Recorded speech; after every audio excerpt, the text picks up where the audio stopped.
Сәлем алтындарым, бүгін біз сіздермен рататуй тағамын дайындайтын боламыз. Ол үшін картоп, баклажан және қызанақ қажет болады.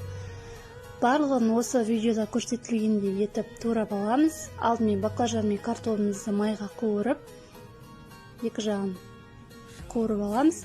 Сосын котлетімізді қуырып аламыз. Мен котлетті алдын ала дайындап қойған, тоңазытқышта тұрған котлет.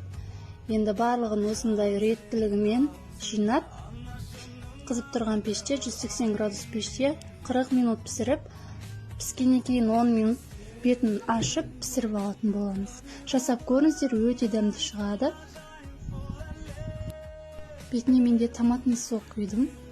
Бетін фольгамен жауып 180 градус пеште 40 минут пісіріп аламыз.